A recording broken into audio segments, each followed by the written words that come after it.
Meu nome é Lincoln Guassi, eu sou diretor do Aulas Fantásticas e hoje eu estou aqui para participar deste convite honroso da Escola Waldorf Francisco de Assis de São Paulo para falar sobre esse tema tão interessante, o simples e o significativo no cotidiano da criança. Antes de iniciar propriamente o evento, eu gostaria muito de agradecer esse convite, esse chamado, dizer que foi um chamado muito consciente da Escola Waldorf Francisco de Assis, de entender o momento em que estamos passando e entender que era necessário buscar outros tipos de tecnologia, outros tipos de porta para que os conteúdos da escola chegassem até você. E muito gentilmente eles também nos cederam a oportunidade de que essa publicação acontecesse para os seguidores também de Aulas Fantásticas. Então, ou seja, temos duas comunidades que realmente desejam muito uma educação diferenciada, uma educação de qualidade, inovadora, ouso dizer revolucionária, para as crianças e para os jovens, e por que não para os adultos também.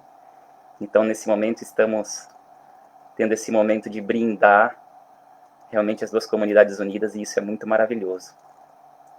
Também quero dizer que a Francisco de Assis teve o cuidado de me demandar esse tema num momento muito peculiar, em que as crianças, espero, a maioria delas esteja dormindo agora, mas elas estão agora nesse instante do mundo, totalmente dentro da casa de vocês. O que isso significa? Isso significa que elas estão 100% do tempo com vocês, pais e mães, 100% do tempo no ambiente da casa de vocês, pais e mães. Ou seja, o ambiente e o tempo agora são educacionalmente a casa de vocês. Todo e qualquer momento é tempo de educar, todo e qualquer momento é tempo de aprender, e todo e qualquer momento é hora desse desafio imenso de conseguir replicar em casa as coisas que as nossas maravilhosas jardineiras, né, especialmente as professoras de jardim de infância, faziam com as nossas crianças, né? E claro, acho que esse evento também pode brindar as séries iniciais do ensino fundamental. E por fim, gostaria de dizer que a Francisco de Assis vive, então, um momento interessante em que o jardim de infância, a partir de amanhã, inicia suas férias. Fundamental e médio continuam as atividades normais, mas o jardim de infância entra em férias. E esse convite da Francisco de Assis para mim, então, pode ser encarado como algo ainda mais bonito, porque foi um presente que a escola quis dar para você, pai e mãe, que tem seu filho matriculado na escola, e de alguma maneira levar para casa um conteúdo um pouco mais aquecido, uma visão um pouco mais aquecida e inspiradora, para que sejam férias enriquecedoras dentro desse prisma, né? De que realmente a casa de vocês agora é a escola. Tá bom? Então, também explico que eu fiz essa breve apresentação em nome da escola, porque a gente optou por fazer essa publicação cruzada, publicação dupla do vídeo ao vivo na página de Aulas Fantásticas e também de Francisco de Assis, e por isso os anfitriões ou anfitriãs não puderam estar aqui comigo. Então, eu recebi a honra de fazê-lo por eles. Tá bom? Muito bem, então, pessoal, vamos para o nosso evento? Mais uma introdução antes de começar? Bom, talvez seja a primeira vez que você esteja me vendo. Que se você está me vendo na página do Aulas Fantásticas, talvez não, mas especialmente na página da Francisco de Assis. E eu, então, procurei, nesses meus 10 anos de pedagogia Waldorf, tentar satisfazer uma inquietação que eu tinha. Não sei se acontece com vocês que já conhecem a pedagogia Waldorf e a antroposofia e ficam com essa pulga atrás da orelha. Como é que eu faço, talvez, para levar esse conteúdo para outros lugares? Como eu brinquei ontem no vídeo convite para vocês, né? A gente brinca que estar numa escola Waldorf muitas vezes é se matricular junto com os filhos. A gente encontra uma nova visão de vida, uma nova compreensão de mundo. Se a gente mergulha um pouquinho dentro da pedagogia, a gente percebe que ela é fruto da antroposofia, que realmente é algo que é inspirado pelo Rudolf Steiner, que traz toda uma visão nova de mundo. E ao mesmo tempo, na minha opinião, e a gente espera que vai ter oportunidade de falar isso em eventos futuros, o Rudolf Steiner legou ao mundo, no início do século XX, algo chamado trimembração social. E foi a trimembração social que gerou, ou que veio antes, melhor dizendo, da pedagogia Waldorf. E realmente fazer pedagogia Waldorf hoje é algo revolucionário, porque significa fazer trimembração social. E, por exemplo, estamos falando agora aqui numa página de uma escola associativa, em que não temos patrões, não temos empregados. Embora essas relações estejam no nosso arcabouço cultural, a ideia de uma associação é estarmos todos juntos. Ou seja, estamos todos juntos dentro de uma pedagogia nova. Como é que eu faço para levar isso para o mundo? Porque no mundo tem empresas, tem famílias, tem pessoas que não exatamente compactuam dessas visões. Mas ao mesmo tempo é tão bonito que a gente vivencia na escola, é tão bonito que a gente vivencia junto com as crianças e com os jovens.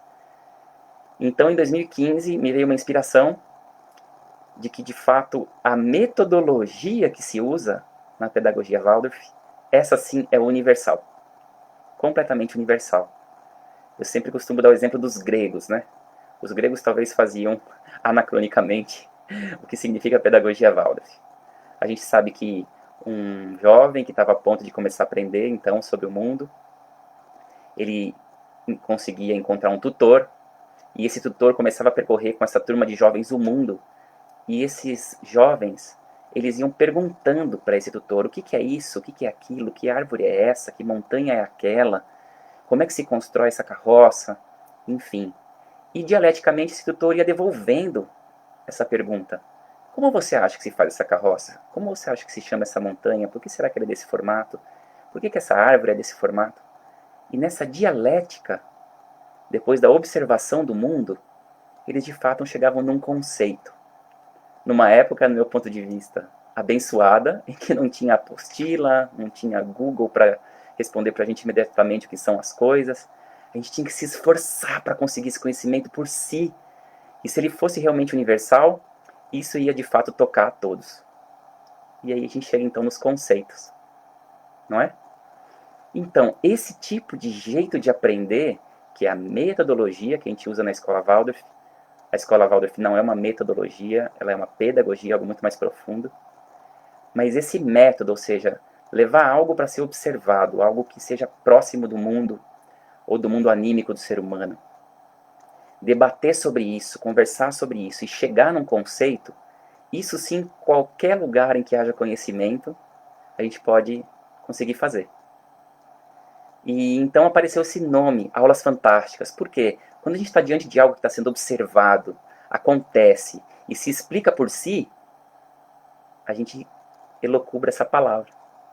Que fantástico! Olha só, eu estava ali, de repente encontrei esse amigo depois de 15 anos. O que explica isso? É ao mesmo tempo inexplicável, mas é explicável, tem um lugar que se explica. E a gente fala, que fantástico! Então, levar o fenômeno para diversas situações de ensino significa muitas vezes, se a gente não pode ir para o mundo de verdade, como numa mata, ou enfim, levar para excursões, a gente pode trazer processos artísticos que envelopam, que abraçam o conteúdo que a gente quer passar, e aí a sua objetividade, a sua subjetividade entram em ação de corpo inteiro para tentar decifrar onde a gente quer chegar. E aí a gente tem um ensino de fato libertário, educação com liberdade. Então foi uma educação longa, por que será que o Lincoln está falando tudo isso aqui hoje? Porque para você pode ser novo, mas a gente vai vivenciar essa metodologia hoje aqui. A metodologia que vocês, pais da escola Waldorf Francisco de Assis de São Paulo ou de qualquer escola Waldorf, desfrutam no seu dia a dia, tá bom? E como é que vai ser isso? Nós vamos viver uma experiência, algo que eu vou trazer para vocês, sem falar nada.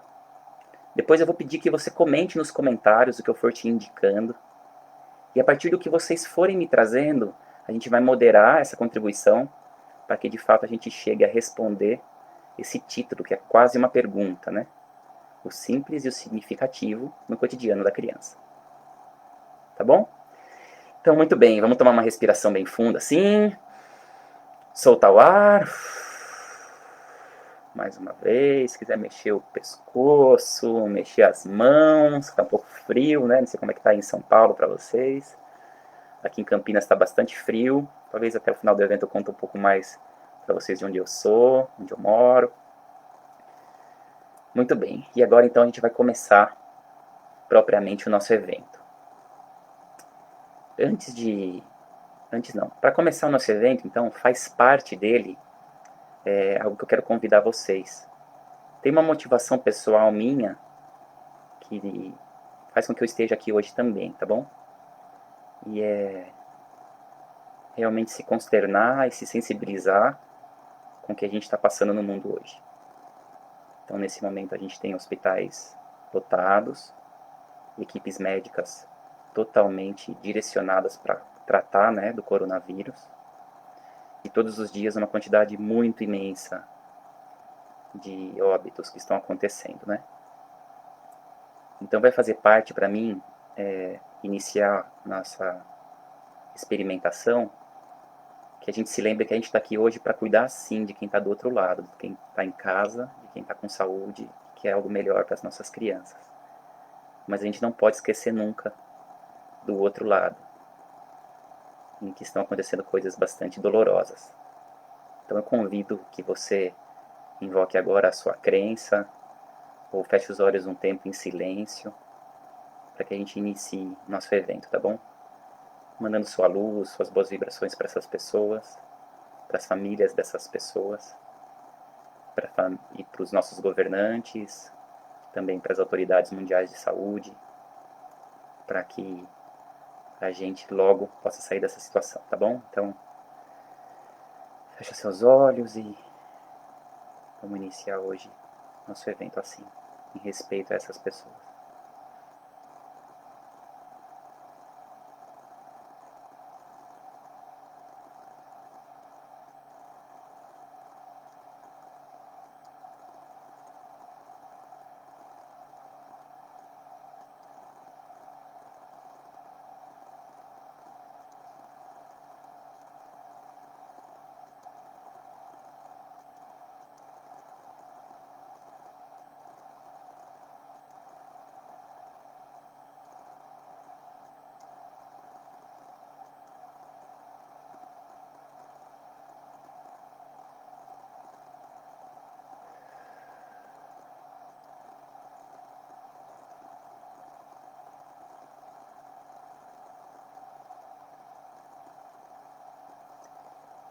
Dizem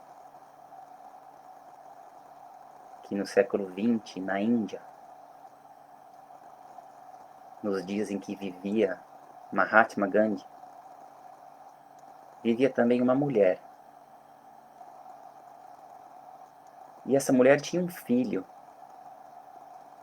E esse filho tinha questões sérias com açúcar. Ele não podia comer açúcar.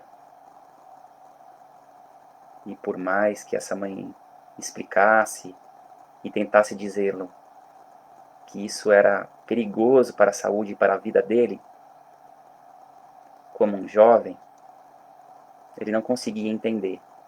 Era muito difícil que ele aceitasse isso. E então essa mãe começou a observar que esse filho realmente tinha um carinho e uma devoção muito especial pelo Gandhi. E teve então a seguinte ideia: e se eu o levasse até diante de Gandhi e pedisse que Gandhi solicitasse a ele para que ele parasse de comer açúcar? E imbuída dessa ideia, desse sentimento de que isso sim era certo para o filho dela, ela caminhou por dias e dias até o ashram onde vivia Gandhi. E depois desses vários dias caminhando, ela chegou lá e viu aquela enorme fila que era costumeira para conseguir um contato com esse homem, para muitos tão sagrado. Ela esperou mais uma vez várias horas nessa fila e, enfim, estava ela lá, diante de Gandhi. E muito determinada, ela então olhou para Mahatma e pediu: Mahatma, meu filho precisa parar de comer açúcar. Você poderia pedir que ele pare de comer açúcar? E Gandhi então olhou bem nos olhos da mãe, olhou bem nos olhos do filho, respirou profundamente e disse: Minha senhora, a senhora poderia retornar daqui 2 semanas? E, sem entender nada e pensando em tudo que ela havia passado para chegar até ali, ao mesmo tempo ela olhou o olhar de doçura do Gandhi e, muito contrariada, acabou concordando. Ela não tinha como ficar ali, então retornou vários dias de novo para sua casa com seu filho.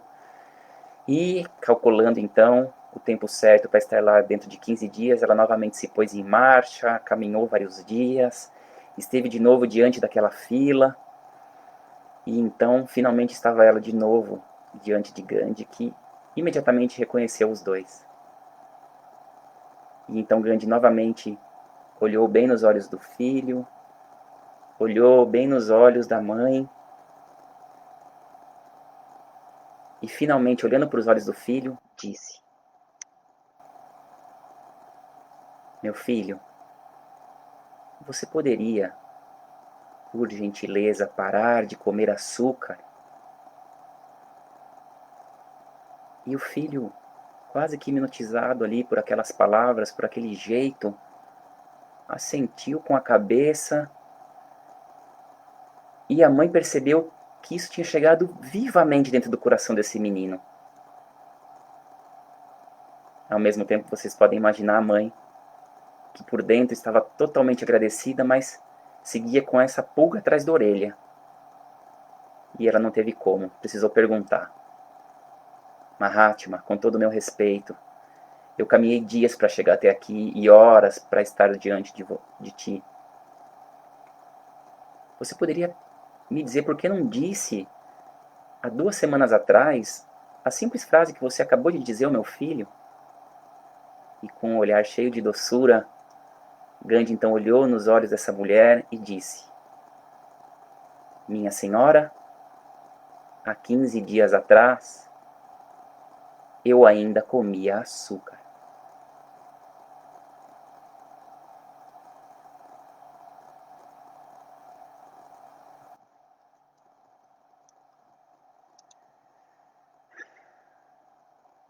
Muito bem, pessoal. Essa foi a primeira parte da nossa experiência metodológica nesse evento. E gostaria que você ficasse um pouco com essa história dentro de você agora. Veja que partes de você ela de fato atinge, que parte do seu corpo ela atinge, se atinge o estômago, as costas, a cabeça, talvez os membros. E se você quiser, até fechando os olhos, permite agora que essa história ressoe dentro de você. Como essa história te toca? Talvez é uma parte específica da história que fica reverberando aí dentro de você. Talvez você naturalmente entre em retrospectiva e toda a história aparece novamente. Ou quem sabe você consegue sentir o cansaço nas pernas dessa mãe. Ou talvez a imaginação do filho ao encontrar esse, talvez, ídolo, alguém tão adorado, tão respeitado. Talvez você queira se colocar no lugar dele quando recebeu a informação. Ou talvez no lugar da mãe. E o que eu vou te pedir agora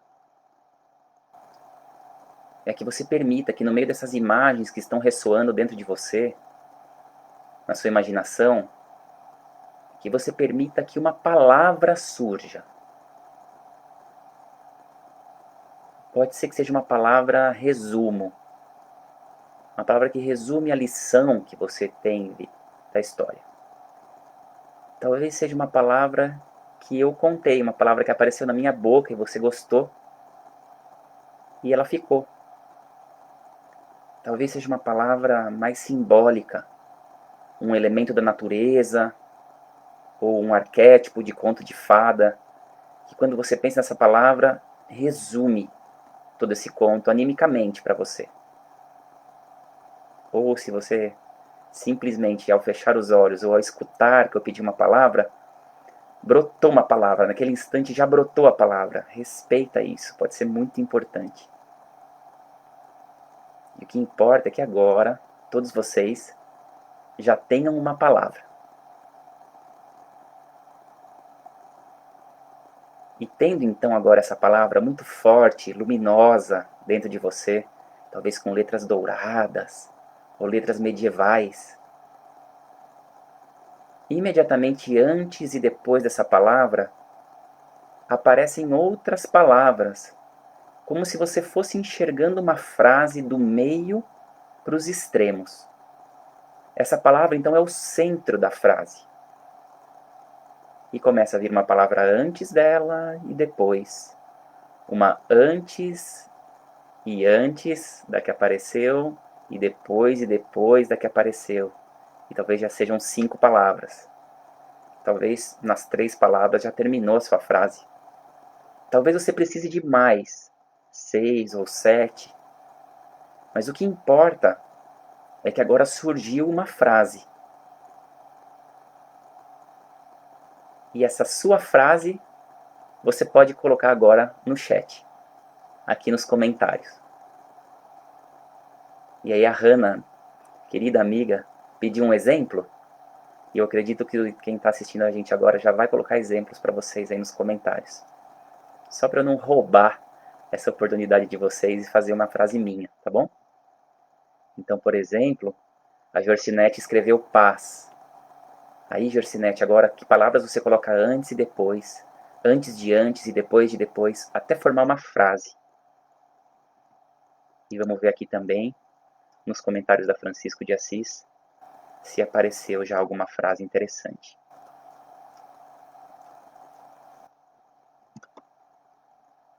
A querida amiga Fernanda, que saudade de você, também escreveu sabedoria.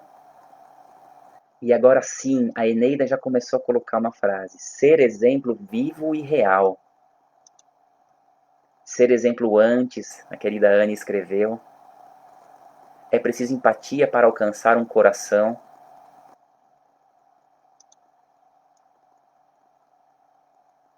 E aqui também apareceu do Alcides, na página da Francisco de Assis. Eu quero amar você. Que frase mais simples e mais maravilhosa. Ser coerente é impregnar sentido em tudo o que fazemos.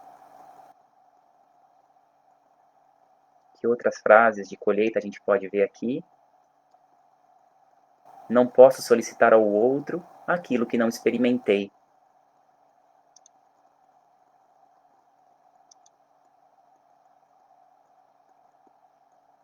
É preciso coerência e viver o sentido em tudo o que fazemos.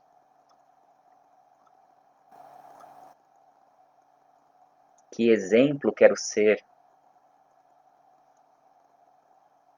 Muito bem.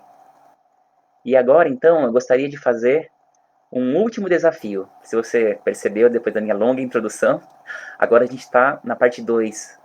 Eu estou colhendo de vocês, de uma forma bastante imagética, posso dizer, você já vai entender, poética, o que viveu dentro de você nessa história. E o que viveu dentro de todos nós durante essa história. Então qual que é o desafio agora? Você está aí no chat, certo? Tá vendo os comentários dos outros pulando aí. Eu quero que você escolha até 7 frases. Vamos colocar de 3 até 7 frases para fazer um pequeno poema coletivo. Um poema que vai ser talvez praticamente anônimo ou universal, a não ser que você tenha um crivo muito bom de coletar cada nome de cada frase que você pegou aí nos comentários agora, porque é essa costura que você vai fazer. Pega de 3 a 7 frases que estejam aí, que combinem com a sua, e monte uma pequena poesia. Isso pode ser feito de forma muito rápida. Não tente pensar muito se o sentido gramatical está correto, se a inversão das frases está boa, a ordem delas. Mas veja se de repente as frases que saltam para você aí fazem sentido. E eu vou fazer isso ao vivo também agora falando. Depois eu vou ter que escutar a minha gravação, aproveitando, que bom que vai ser gravado, conta para todo mundo isso. E vou fazer aqui um poema junto, só lendo no ping-pong aqui as frases do Aulas Fantásticas e da Francisco de Assis, tá bom? Então, vamos lá. O amor é a base do bem. O outro é o nosso espelho.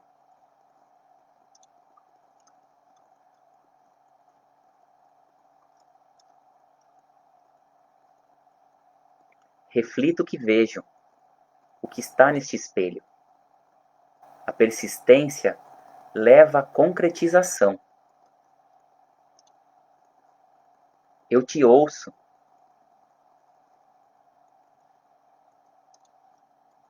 Seja verdadeiro com o que diz a si mesmo. Não sei se ficou bom. Enquanto eu produzia, foi você que escutou. Mas a minha sensação interna é que ficou muito legal. Então, basicamente, faça a mesma coisa. Só que você vai recortar e colar e vai copiar aí. Tá bom? Perdão, falei errado. Você vai realmente copiar e colar aí nos comentários como se fosse uma poesia de 3 a 5 frases. E vamos ver como elas ficaram, tá bom? Estou rodando aqui os comentários. Pra gente ver se já pulou alguma poesia.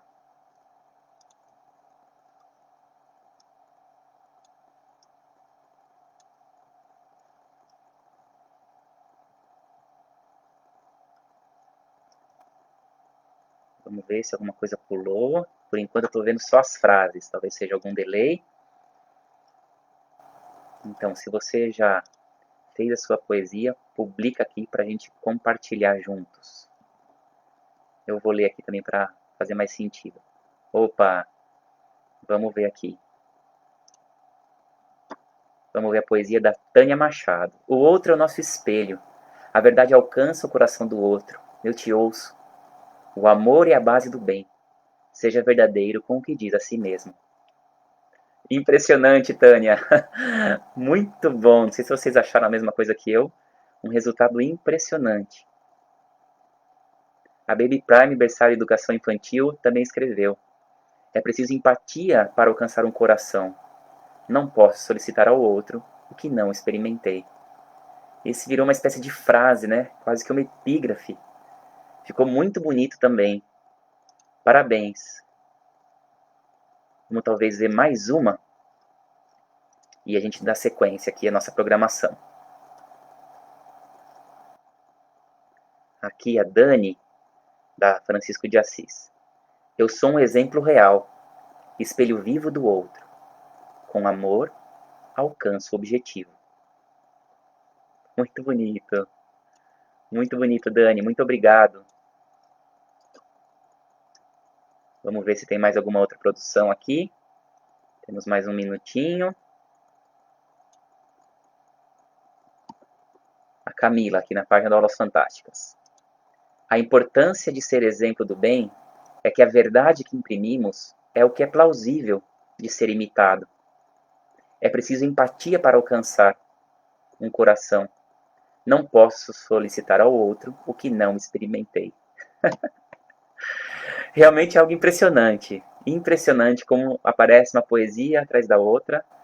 A gente não está se vendo, não está se perguntando se está correto, se não está. E em instantes a gente fez essas produções maravilhosas. E é isso que importa. Pela questão do nosso tempo, eu não vou seguir lendo as poesias, mas eu convido todos vocês depois a acessarem os comentários da gravação e ler como se fosse um bonito livro tudo que está escrito aí, tudo que o seu colega que está assistindo a gente agora conseguiu produzir com seu expressar genuíno de alma do que estava vivendo com a história em você, tá bom? Eu acredito que nesse momento muitos de vocês já estão se perguntando: nossa, eu acho que talvez o evento possa ter acabado aqui. Será que essas poesias todas, essas frases já respondem o que é o simples e o significativo no cotidiano da criança? E eu vou usar um pouco dessa atmosfera que ressoou em mim, com os poemas que eu li, com as frases que vocês mandaram, para dar sequência então à nossa parte de conceituação. Então, olha só, antes de dar sequência a isso, eu propriamente dito, eu vou tentar agora então trazer um pouco mais esse pensar, esse lugar da gente que quer responder a tudo isso, tá bom? A essa pergunta. Então, sentindo essas poesias, sentindo ressoar em você a história, como você acredita que esse pequeno conto, ou o que reverberou nos nossos companheiros e companheiras aqui, podem, de alguma maneira, explicar esse título, ou talvez responder a esse título. De que forma essa colheita que nós fizemos e o que ressoa em você da história é capaz de responder esse título, se ele fosse uma pergunta. O que é o simples e o significativo no cotidiano de uma criança? E tenta responder aqui nos comentários que resposta surge para você. Agora uma resposta mais conceitual, uma resposta mais explicativa. Agora a gente sai do terreno do poético, desse terreno aqui, da alma, e vai encontrar um pouco mais esse terreno aqui, que quer tanto a explicação das coisas. Então escreve nos comentários se você chegou a alguma explicação, tá bom? E eu vou ler aqui, rapidamente, o que for surgindo. Enquanto isso, belas poesias seguem pulando aqui na minha tela, nos comentários. Muito bonito ver o que vocês estão postando. Então, se surge alguma frase, ou, não sei, alguma resposta, eu acredito que é porque, e você dá uma consciência para isso, né? Dá uma sequência. Eu vou ler aqui só para ter um pouco de representatividade do que você conseguiu pensar, independente do meu pensamento, porque eu acho que isso é uma batalha muito legal de ser vencida no ensino, que a gente dê voz para quem está recebendo primeiro, e depois a gente completa.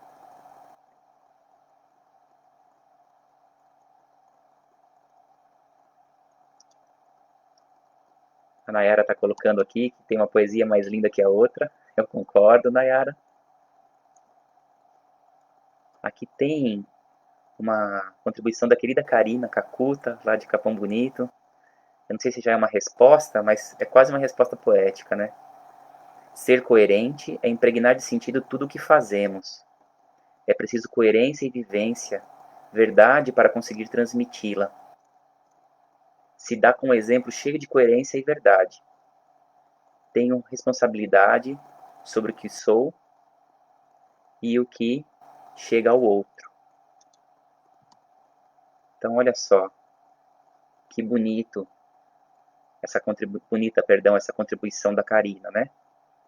Será que a resposta-chave desse título está aqui dentro? Como que a minha própria coerência, ou talvez a minha própria busca de coerência interna, de estar bem comigo, com o que deve ser feito, o correto, é um começo para responder isso? A Tatiana Borges, aqui na Francisco de Assis, está dizendo que talvez as pistas estejam no brincar, na fantasia. De alguma maneira a gente estava brincando aqui também, né? Com essa história, especialmente na parte 2. Teve uma história bonita e também um brincar. Vamos ver aqui na página do Aulas Fantásticas se aparece alguma coisa. Às vezes eu também não sei se demora para subir os meus comentários aqui depois que eu falo.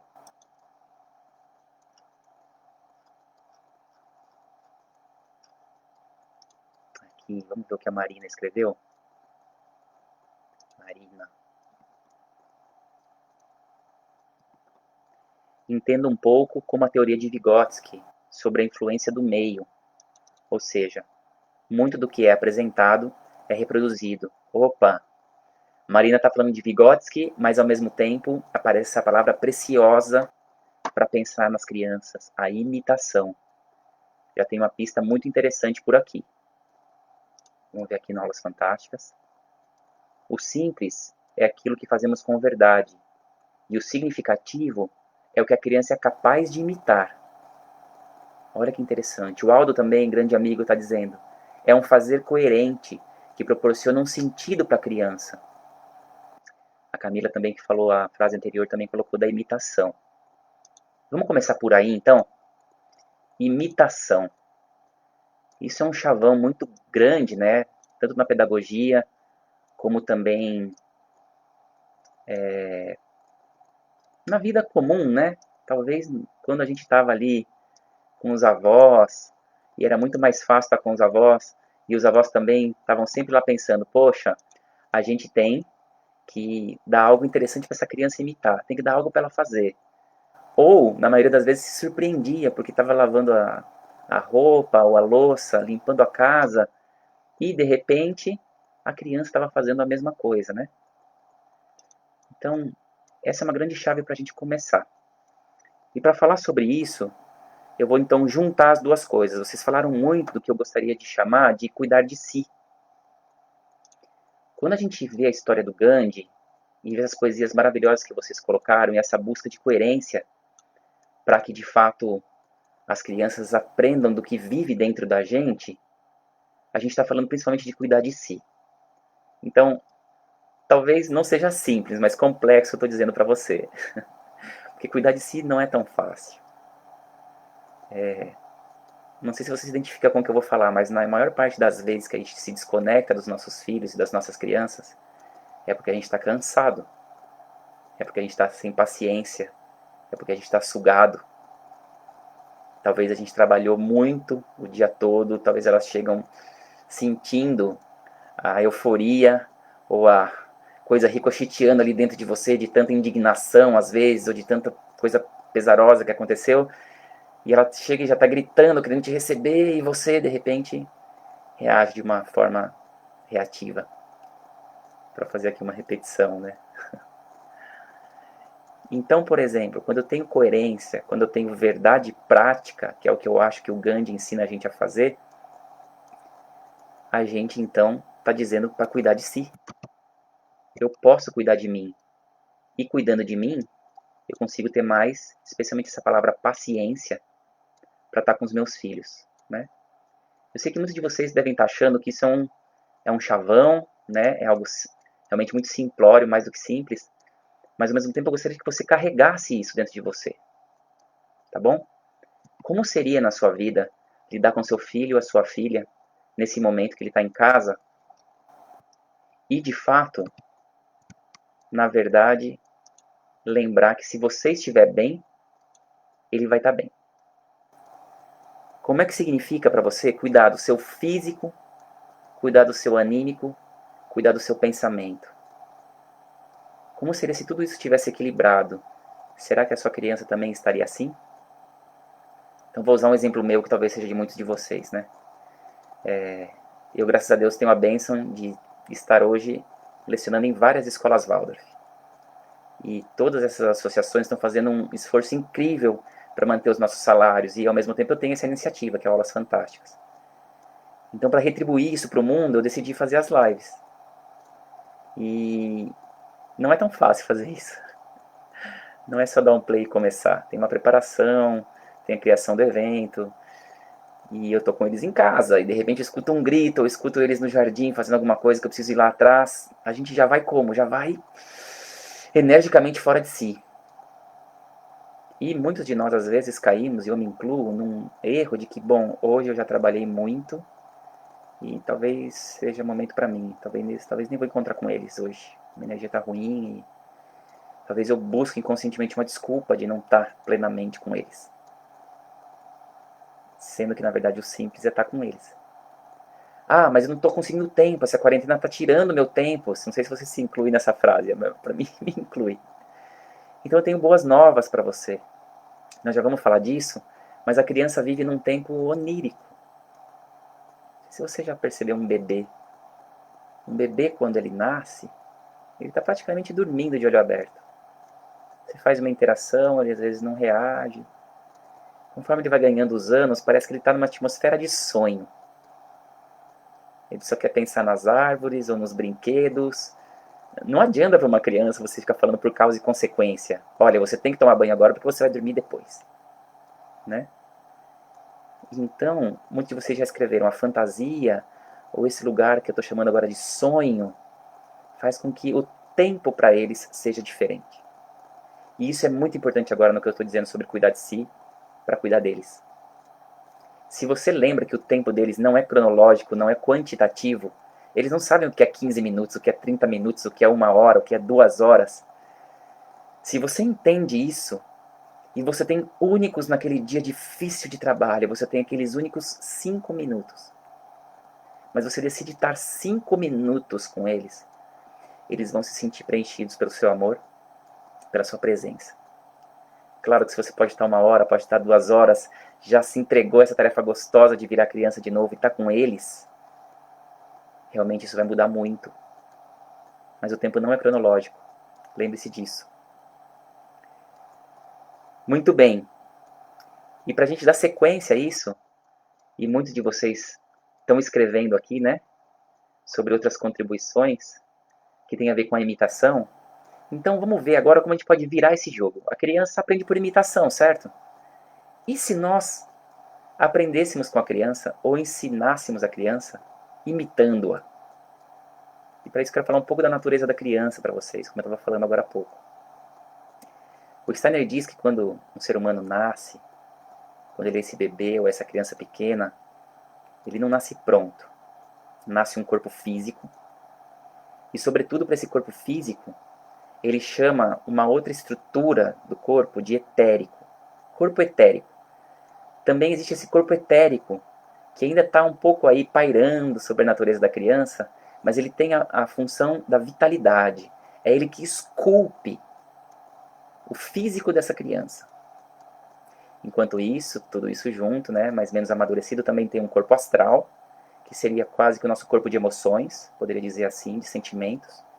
E existe um eu, que talvez aos 3 anos de idade tem aquele primeiro lampejo, porque a criança começa a falar eu, em vez de falar o Lincoln quer. Mas esse eu vai amadurecer muito lá para frente. Então ele diz, talvez, para a gente não se estender muito nesse assunto, que é tema para outros eventos, ele diz que esse corpo etérico, do 0 aos 7 anos, está esculpindo esse corpo físico. De 7 aos 14 anos, a partir dos 7, esse corpo etérico como que nasceu também e ficou independente, agora ele pode ser esculpido também. Talvez com uma outra imagem que eu recebi do Douglas Jervin, um professor inglês, ele agora está de fato regendo o corpo etérico. O corpo astral começa a reger o corpo etérico. E aparece a ideia dos ritmos, a ideia das línguas, a ideia da rotina escolar. Tem um maestro regendo esse corpo etérico. Aos 14 anos, acontece a independência desse corpo astral. E agora essa outra entidade, o eu, pode atuar como se fosse um ator ou um diretor teatral sobre esse corpo astral, esse corpo de sentimentos. Por isso que é muito importante no ensino médio que os alunos experimentem vários papéis para poder encontrar a sua vocação. Então, feita toda essa elucubração breve, vamos voltar lá para a nossa criança. A gente tem então um corpo etérico que está vibrante por esculpir esse corpo físico. Bom, primeira dica, se nós vamos imitar as nossas crianças para poder ensiná-las, você tem que estar em muito movimento. Você tem que entender que o movimento físico é muito importante para ela. Pode ser um movimento de coordenação grossa, um movimento de coordenação fina, mas conforme essa fantasia, essas imagens dessas crianças pulsam dentro delas, de fato você pode se juntar e buscar o mesmo código. Como é que você pode fazer isso, então? Você de fato pode, por exemplo, pensar, estou olhando um pouco aqui na minha colinha, que bom, se eu sei quem agora você é, criança, agora eu sei falar como você e te convidar aos seus movimentos que você quer tanto fazer, através da fantasia que você está mergulhado. Então, por exemplo, quando os meus filhos, por exemplo, nessa quarentena, aprenderam a andar de bicicleta, dentro da minha garagem, tá bom? Que deve ter talvez uns 7 metros. Talvez muitos de vocês em São Paulo tenham esse quadro dentro de vocês, né? Primeiro a gente venceu essa limitação. Não, vamos lá, é muito bacana andar de bicicleta. Você tem agora que andar de bicicleta como se você fosse um avião no céu. Acho que vocês entenderam o meu ponto, né? Ah, então eu vou ser um avião, só que eu vou ser um avião na terra. Eu vou equilibrar no céu como se fosse um avião equilibra, mas eu equilibro na terra. A criança fala por imagens. Ela fala por poesia. Muito por isso também fiz. Eu sempre faço, vai? Mas eu também fiz essa poesia com vocês agora há pouco, para provar que a gente pode quebrar esse paradigma. A gente pode falar por poesia com as crianças.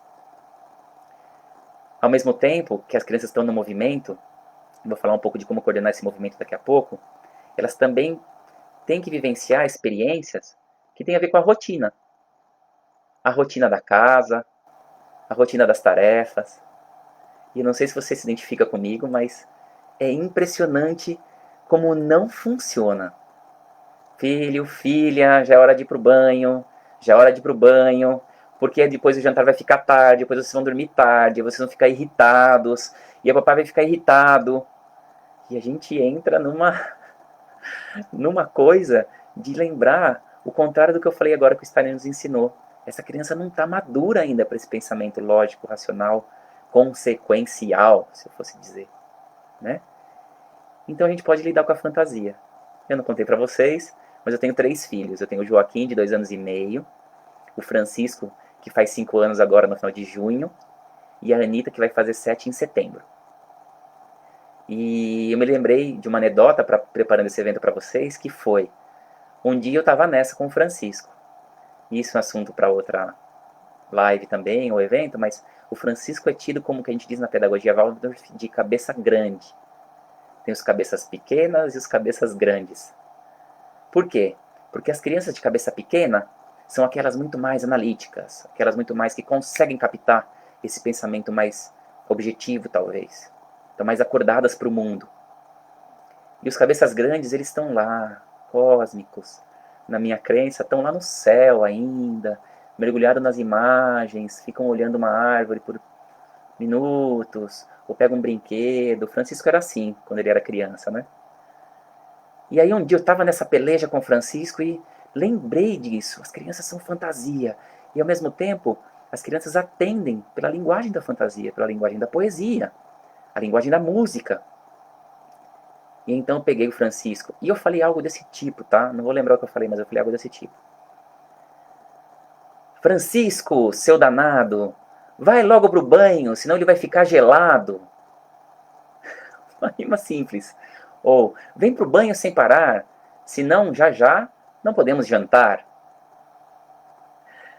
E então eu vi os olhinhos dele assim, como vibrante. O que, que o papai tá fazendo? O papai tá brincando. E ele veio, bem nos estilos assim, cabeça grande, entrando pelo banho como se nada tivesse acontecido.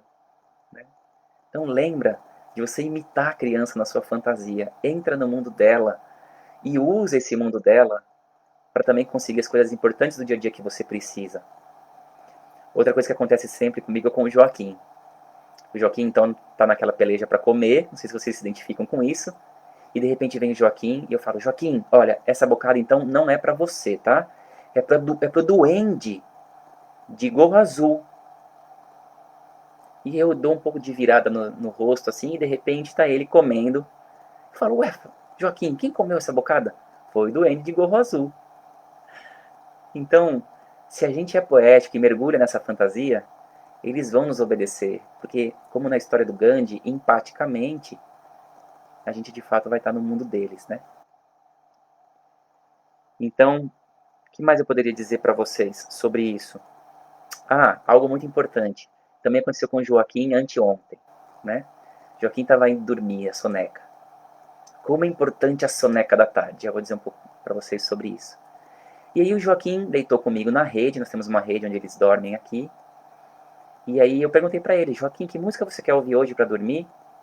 E ele me disse assim, a música do telhado. E eu pensei na hora assim, música do telhado? Ixi, mas não tem música do telhado. O Joaquim quer que eu invente uma música do telhado. E aí eu comecei.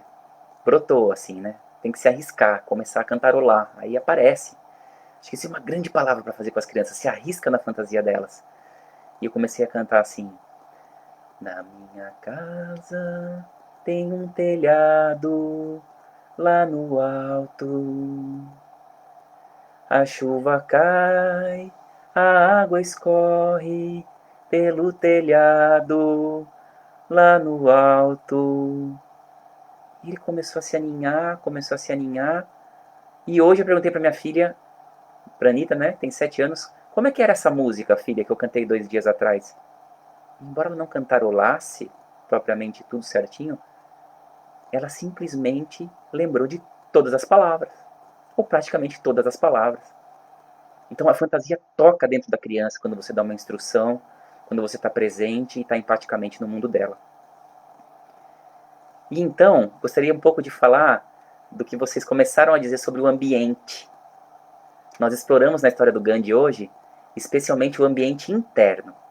Se meu ambiente interno está preparado para essa criança, se eu estou bem comigo mesmo, com o meu físico, com as minhas meditações, se eu respiro, tomo a minha água, pedi para vocês tomar água na preparação, né? Se eu de fato comi bem, esse ambiente da criança vai estar mais tranquilo também. Mas a criança é o ambiente físico. Não sei se já aconteceu com vocês, da criança às vezes dizer que eu sou a árvore, eu sou o céu, e elas são de fato tudo isso, né? O que a gente pode fazer com o ambiente físico? Um presente que a gente pode fazer com o ambiente físico é de fato proporcionar a vivências com sentido relacionadas ao mundo real e não ao virtual. Então, o que, que tem na minha casa ali que pode ser instrumento para essa fantasia? Ou, sobretudo, que elementos naturais de verdade agora mesmo? Tão difícil aí em São Paulo, eu sei, mas que elementos naturais eu posso colocar para minha criança aí para que ela se envolva? A gente precisa fazer com que a criança queira estar nesse mundo. Se a gente leva ela para um tablet primeiro, ela vai querer ficar no tablet e não na terra, né? Então vamos levar ela para a terra ou para o cimento, o que quer que seja real que ela esteja pisando ali, vivenciando. Então me vieram algumas experiências de infância, né? Como é importante para uma criança, por exemplo, se acalmar, especialmente nesses tempos de pandemia, e conseguir encontrar o ritmo da natureza, por exemplo, num vaso de ervas que eu tenho na minha casa. Um vaso de ervas que eu plantei e que ela começa a ver um raminho a mais nascer, ou uma folhinha engordar. Se você é um garoto de apartamento como eu fui, é claro que isso não é tão indicado, porque não é tão próximo do real, mas quem talvez aqui na nossa educação não plantou um feijãozinho sobre um pedaço de algodão molhado e foi cultivando esse feijãozinho, e esse feijãozinho brotou, virou uma planta, e ao contrário do vaso, que a gente talvez não consegue ver todas as fases, talvez da frutificação, né? Um feijão num chumacinho de algodão não tende a gerar um outro feijão. Mas talvez ele vai crescer, e talvez ele vai depois murchar e vai morrer. E com essa imagem você ensina o ciclo da vida para a criança, ensina que a vida tem um tempo, que existe um tempo para as coisas. Isso talvez traga também muita calma para ela. Então a importância do ambiente físico. E se você quiser dar um passo além na história, você pode também pensar que houve esses 15 dias, né?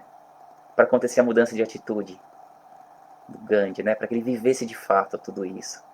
Eu participo de uma grande organização mundial de desenvolvimento pessoal que se chama Insight. Sou co-facilitador por essa organização.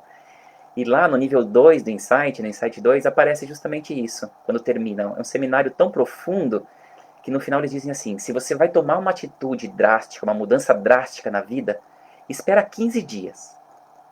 Se isso for verdadeiro para você, de fato daqui 15 dias você vai querer mudar.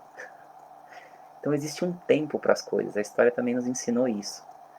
E a história também nos ensinou com esse tempo de ir, movimentar-se, regressar, esperar pacientemente, ir novamente, regressar. Não sei se vocês estão vendo aqui minha mão, né? Vou tentar colocar ela na câmera melhor.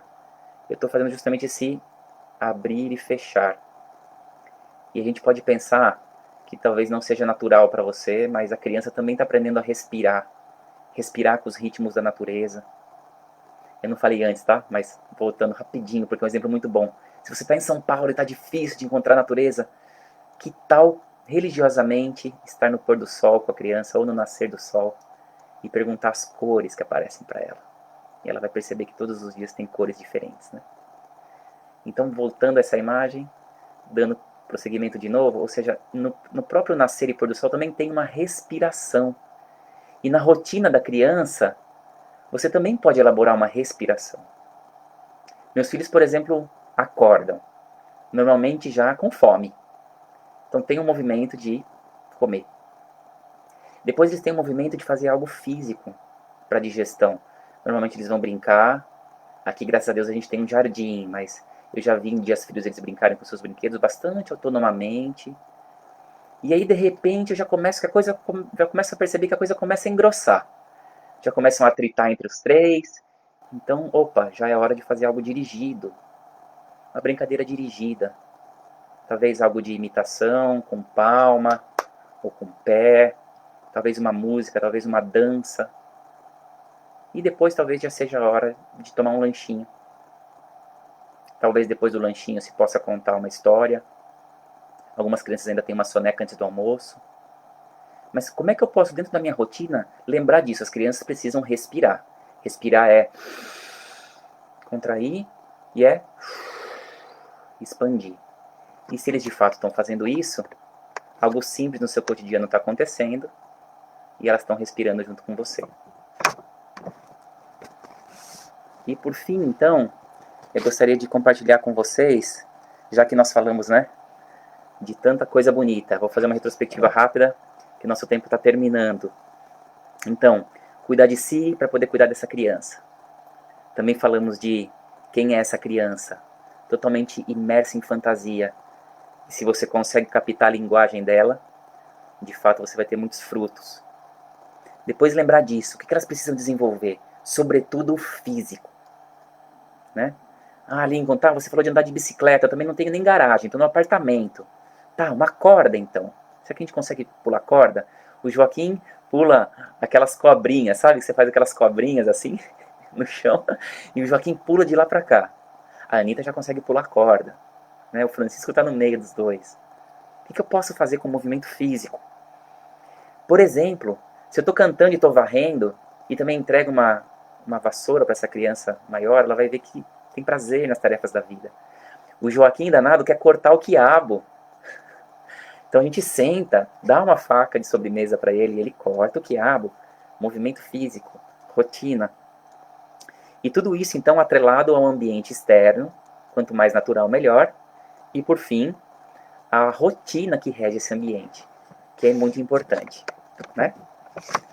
E aí então eu quero caminhar para o meu final dizendo o seguinte, quando a gente olha para a criança dessa forma, a gente pode talvez pensar num livrinho, que é esse aqui, muito provavelmente, que bom, achei que ele ia aparecer invertido, apareceu certinho, então tá aqui, ó, Andar, Falar, Pensar, um livrinho bem pequeno do Rudolf Steiner, você encontra na editora Antroposófica, no site da editora.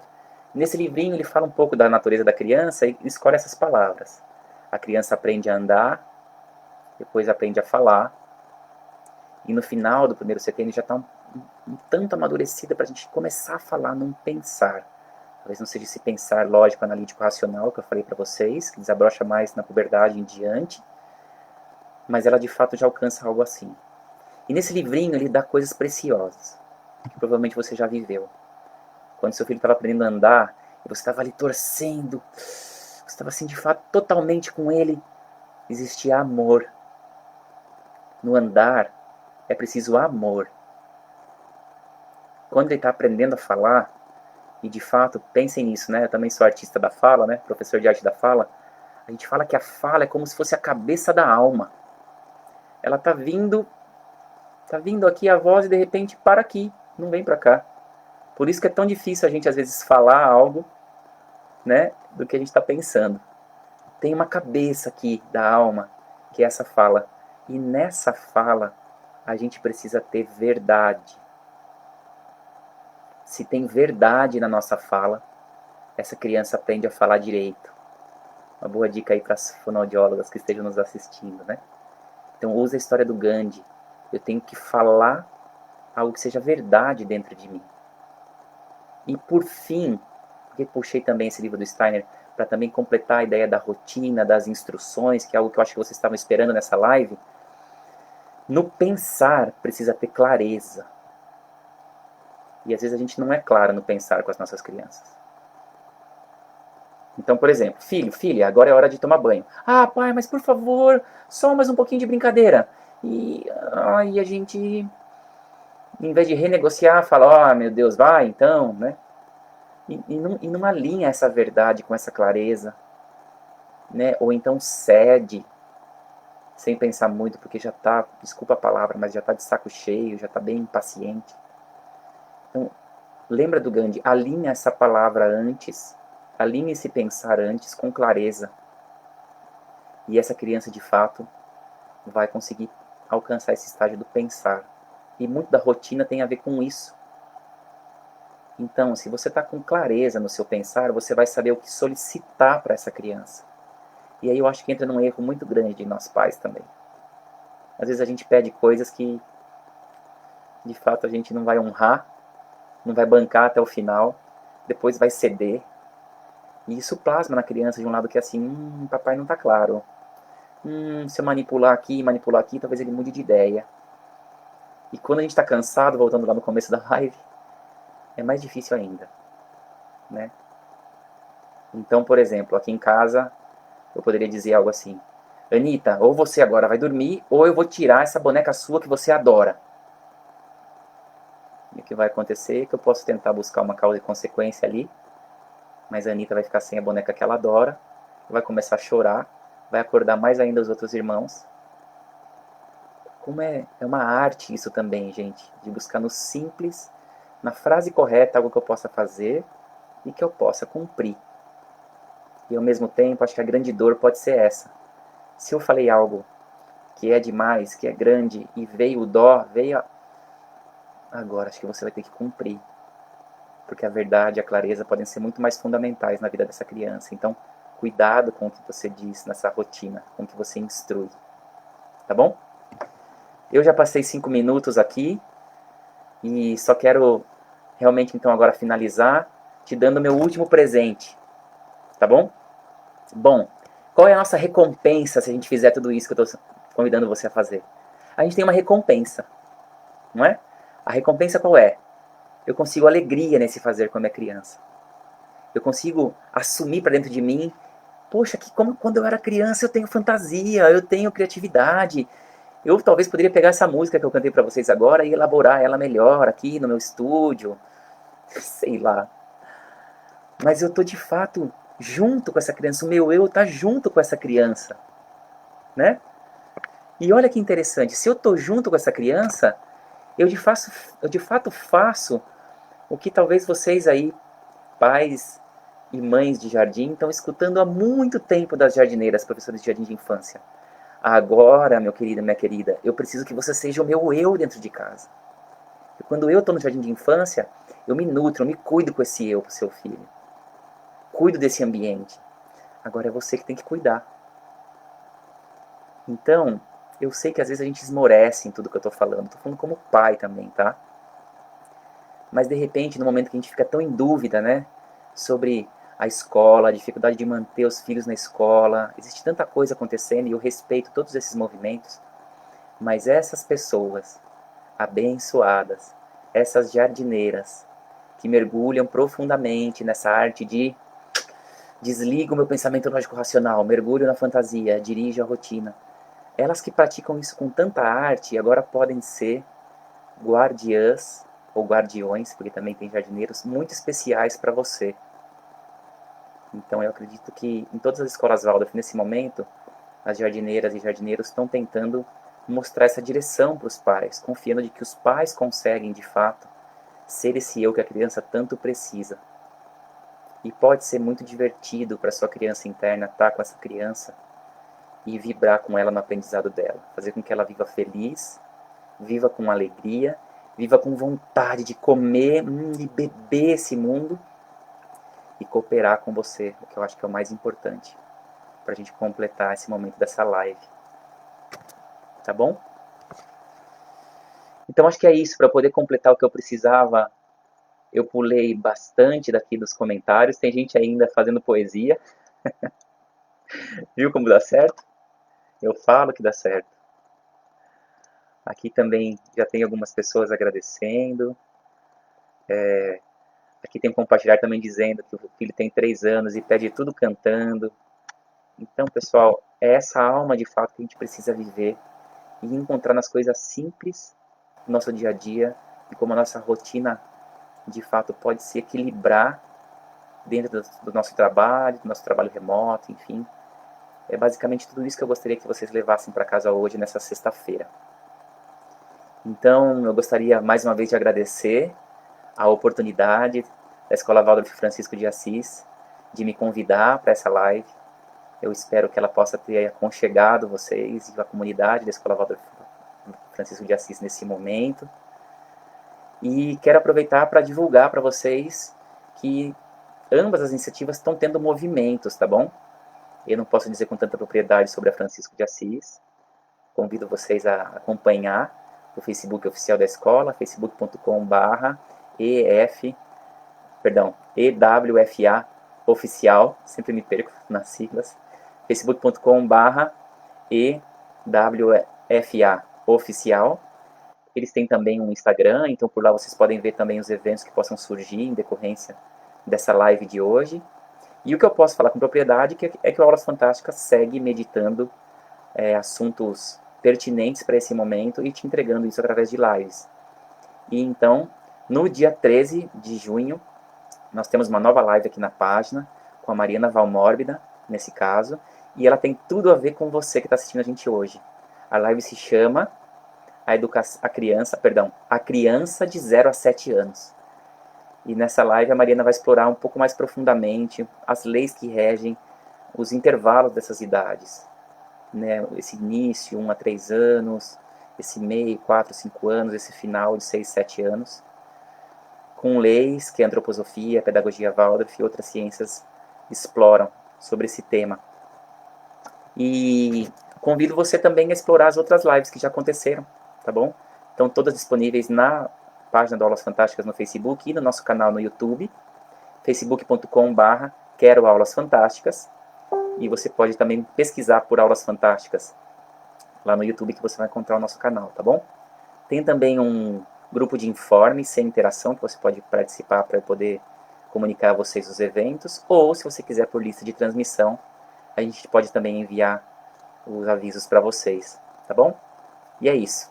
aulasfantásticas.com.br, Facebook eu já disse, tem o nosso Instagram também, tem o contato @aulasfantásticas.com.br, o nosso telefone WhatsApp 19 99138 3423, e tudo isso você acessa nos nossos canais, tá bom? E acho que é isso, pessoal. Eu agradeço a todos, tá bom? Pela contribuição. A Leila, nossa querida amiga, está dizendo aqui que as minhas crianças parecem passarinhos acordando o dia dela. Leila, minha vizinha, agradeço muito bem sua paciência, com as nossas faltas de paciência também de vez em quando. E então me despeço de vocês. Que vocês tenham uma linda e ótima noite de sexta-feira. Que esse conteúdo dessa noite e a história do Gandhi vivam profundamente dentro de vocês. E para a gente encerrar, eu gostaria de ler um poema que eu fiz num outro evento e sem querer apareceu na minha frente hoje. E eu acho que é muito bom para esse momento, tá bom? Simplicidade, sabedoria antiga, de que nas pequenas coisas residem os grandes tesouros. Estou olhando tudo isso ao meu redor? A folha que cai e me eleva a mente. A flor que desabrocha e me enche o peito. O olhar de quem cruza o meu caminho e que escolhe varrer o lixo e o redestina. Viver o simples é quando o olhar ousa dizer e as mãos, doendo ou não, obram a verdade.